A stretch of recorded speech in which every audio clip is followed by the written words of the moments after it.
রাতে রবীন্দ্র সরোবরে গিয়ে আমি আর জেঠিতে একদম লজ্জায় পড়ে গেলাম। কি হলো দেখতে থাকো পুরো ভিডিওটা।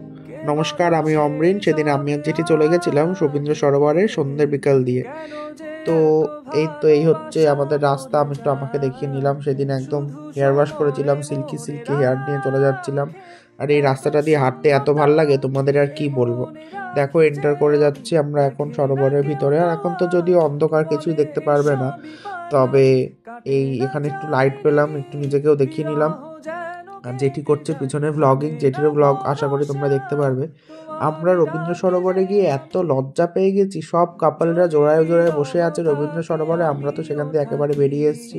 তো যাই হোক, সেখান দিয়ে বেরিয়ে আমরা চলে এসেছি শিব মন্দির। যে দুর্গাপুজোটা হয় সেই শিব মন্দির, দুর্গাপুজোর শিব মন্দির, যেটা শিব ঠাকুরের মন্দির, ওইখানে এসে দেখছি কত সুন্দর। এখানে রাধা মাধব রয়েছে, জগন্নাথজি রয়েছে, তারপরে দক্ষিণা কালী রয়েছে।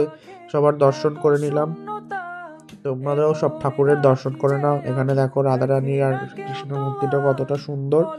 আর এইটা হচ্ছে ওদের মেন এন্ট্রান্স। এন্ট্রান্সের ওখানে একটা সুন্দর নটরাজের মূর্তি রয়েছে। তো যাই হোক, আমরা একটু ওই লেকের রাস্তা টাস্তা দিয়ে হেঁটে হেঁটে আমরা চলে আসলাম চা খেতে, এখানের এই ফেমাস চা। এই ছিল ইভিনিং ওয়াকের ভিডিও। যদি ভিডিওটা ভালো লাগে লাইক করে দেবে, কমেন্ট করে জানাবে কেমন লাগলো। Thanks for watching and by.